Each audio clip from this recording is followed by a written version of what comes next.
The day I discovered my son had been stealing from me, I was holding a birthday cake with 70 candles on it, and he was standing right there, smiling, telling me how much he loved me. 70 years of living, and I had never once felt the kind of cold that crawled through my chest in that moment. Not when I buried my husband, not when I nearly lost my house in 08, not even when the doctors found the shadow on my lung that turned out to be nothing. This cold was different. This cold had a name. It had my son's face. It had Daniel's smile, that wide, easy, practiced smile I had loved since the day he was born. But I'm getting ahead of myself. Let me tell you how it actually started. The beginning of the lie. My name is Margaret Louise Hargrove, and I worked for 39 years as a school administrator in rural Georgia. I pinched every penny I ever earned. I drove the same Buick for 14 years. I packed my lunch every day until I retired. My husband, Carl, was the same way, a man who believed that comfort in old age was earned through sacrifice in youth. When he passed 6 years ago, he left me with a paid-off house, a solid savings account, and one son. Daniel Hargrove, 44 years old, handsome as the devil himself, and apparently just as deceptive. Daniel had always been the charming one. Teachers loved him. Neighbors adored him. He could walk into a room of strangers and walk out with 3 new best friends. Carl used to say that boy could sell ice to penguins. We thought it was a gift. We never considered it might also be a skill he'd one day use against his own mother. When Daniel married Vanessa 4 years ago, I was cautiously optimistic. She was polished, always put together, always carrying something expensive, always arriving a little late and making sure everyone noticed when she did. Carl would have seen through her in 10 minutes. But Carl was gone and I was lonely, and Vanessa was generous with her hugs and her compliments, and she called me Mom from the very first Thanksgiving. I let myself be charmed. The first request came 8 months into their marriage. Daniel sat across from me at my kitchen table, the same table where I'd helped him with his homework, the same table where Carl and I had eaten 40 years of dinners, and he told me he was in a temporary bind. A contractor he'd hired for their new home renovation had demanded early payment, just $12,000, just a bridge loan. He'd pay me back within 90 days, he promised. He had a work bonus coming. He just needed to cover this one gap. I wrote the check the same afternoon.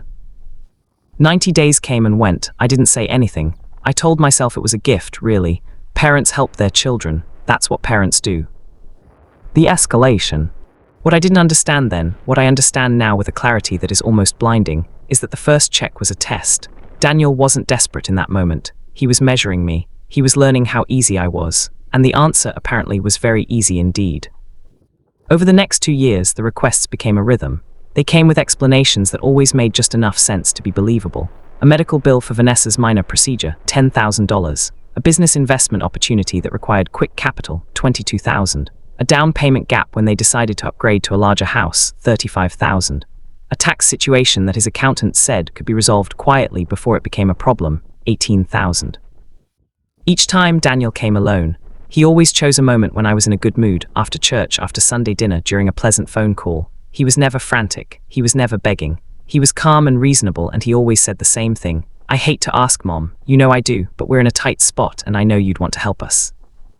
And I did want to help. That's the part that shames me when I look back, not that he asked, but that I wanted to give. I wanted to be needed. I wanted to be woven into their lives in some meaningful way. My husband was gone. My friends were thinning out. My grandchildren from Daniel's first marriage lived in Colorado with their mother, and I saw them twice a year at best. When Daniel sat at my table and told me he needed me, some small, hungry part of me felt chosen. I never once stopped to add up the numbers. The birthday party. My neighbor and oldest friend, Ruth Ann Pickett, is the kind of woman who minds her business right up until the moment she decides your business is too important to ignore. She's been that way for 40 years, and I have thanked God for it more times than I can count. 2 months before my 70th birthday, Ruth Ann called me on a Wednesday evening, which was unusual because Ruth Ann was a Sunday caller. I knew before I picked up that something was wrong. Margaret, she said, skipping hello entirely, I need you to go look at something on that Instagram machine. Ruth Ann, I don't have Instagram. Your granddaughter does. Borrow someone's phone. Look up Vanessa Hargrove. I borrowed my neighbor's teenage daughter's phone the following morning and stood in my kitchen in my bathrobe, scrolling through my daughter-in-law's social media account. It was public. Every image was public. There was Vanessa in the Maldives. There was Vanessa at a resort in Tuscany. There was Vanessa holding a handbag that I later looked up and discovered cost $4,800. There was a video of their home, my renovated, upgraded home that I had helped finance 3 times over, with fresh custom cabinetry, marble countertops, and a primary closet that looked larger than my first apartment. The caption on the Tuscany photo read, "Living our best life, so grateful for the people who make it possible." There was a small red heart at the end. I sat down on my kitchen floor.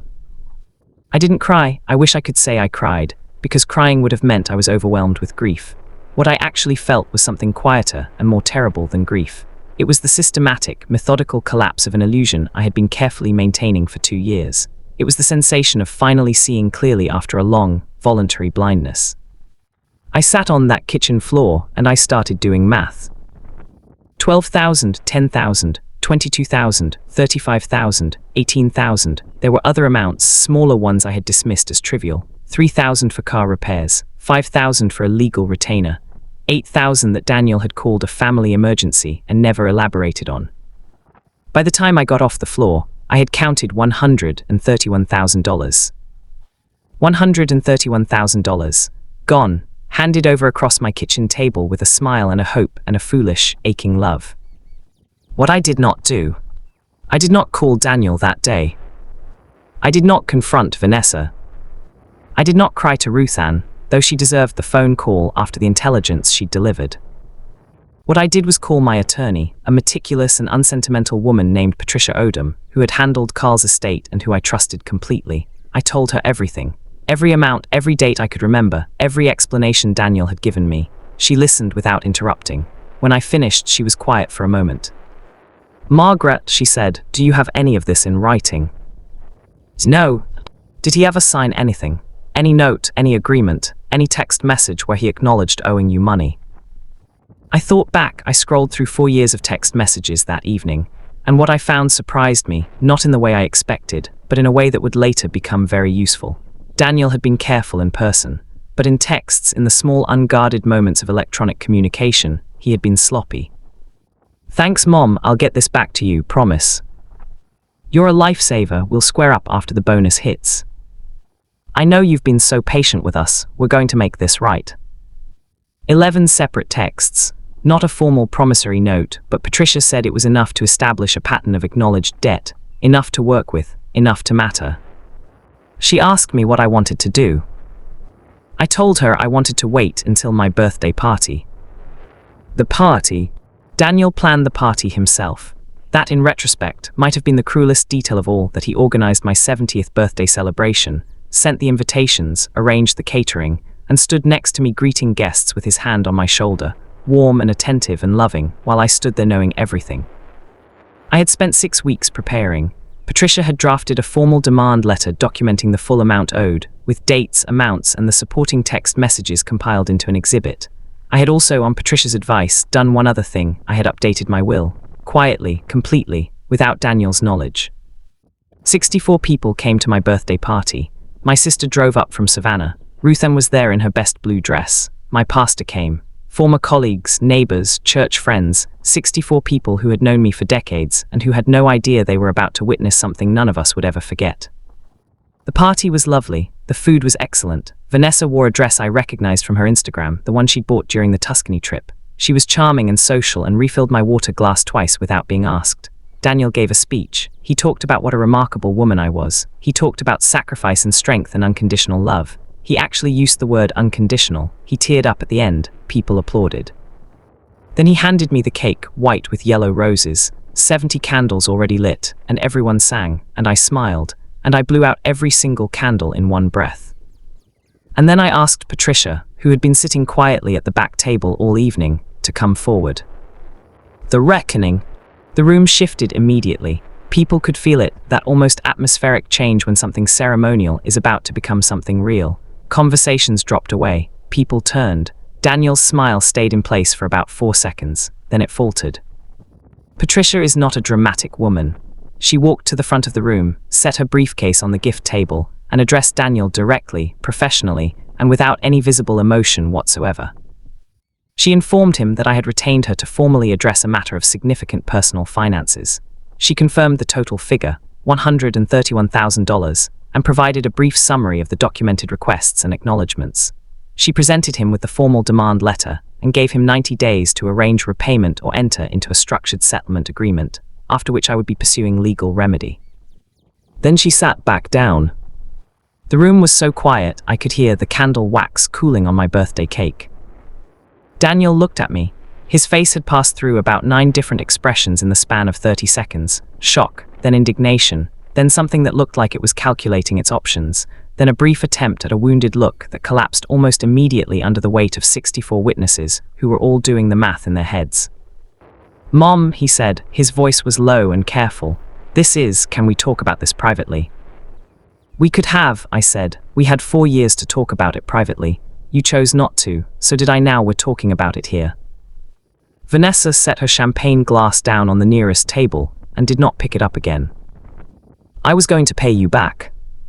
"I know you were," I said. "Patricia's letter gives you 90 days to begin. I think that's very fair." The aftermath.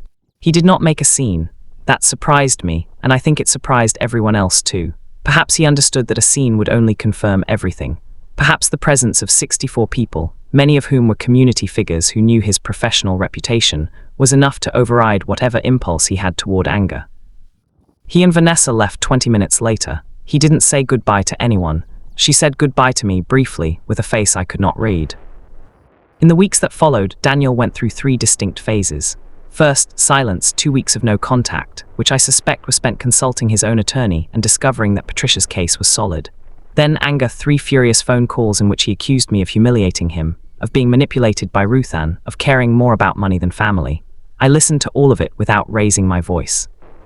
He needed to be heard, and I let him be heard, and I said nothing I didn't mean. The third phase was the one I had been waiting for. Contrition, not the glossy, surface-level apology that came first. "I'm sorry you felt hurt, and I should have been more communicative," but the real thing, which arrived about 6 weeks after the party in the form of a handwritten letter left in my mailbox. In the letter, Daniel did not make excuses. He talked about Vanessa's pressure to maintain a lifestyle they could not afford. He talked about his own pride, and his inability to admit to me or to himself how badly they had mismanaged their finances. He talked about how easy it had been to come to me, and how ashamed he was that he had mistaken my willingness to give for an invitation to take without limit. He said he did not expect forgiveness. He said he understood if I wanted nothing more to do with him. He said that writing the letter was the most honest thing he had done in years. I read it 4 times, then I called Patricia and told her I was willing to discuss a payment structure. What I want you to know. I am not telling this story because I am proud of my son's humiliation. I am not telling it because I want sympathy or because I believe I am without fault. I am a grown woman who handed over money without documentation or boundaries, and that is on me. I am telling it because of what happened to me during those 6 weeks of preparation, during the months of quiet, careful planning between that kitchen floor and that birthday cake, because somewhere in all of it, I stopped being a woman who needed to be needed. I stopped making myself smaller to fit into spaces other people had assigned me. I stopped letting love be a reason to accept treatment that love doesn't actually require you to accept. My husband Carl used to say that the most important thing a person can do is know the difference between being generous and being used. They feel the same going in, he told me once, but they feel very different coming out. He was right, and it took me 70 years and $131,000 to fully understand what he meant. Daniel and I are in a different place now. It is not the place we were before. It is not warm Sunday dinners and easy phone calls and the comfortable fiction that everything is fine, but it is honest. He is making payments. We are talking again carefully, with the stilted effort of 2 people learning to communicate without performance or pretense. Vanessa and I may never have a real relationship. I have made my peace with that. What I have at 70 years old is something I did not expect to find at this stage of my life. Clarity. The sharp, clean, uncluttered clarity of a woman who finally decided that loving someone and allowing them to diminish you are not the same thing. They have never been the same thing. They never will be. I blew out all 70 candles in one breath. And I meant every single wish.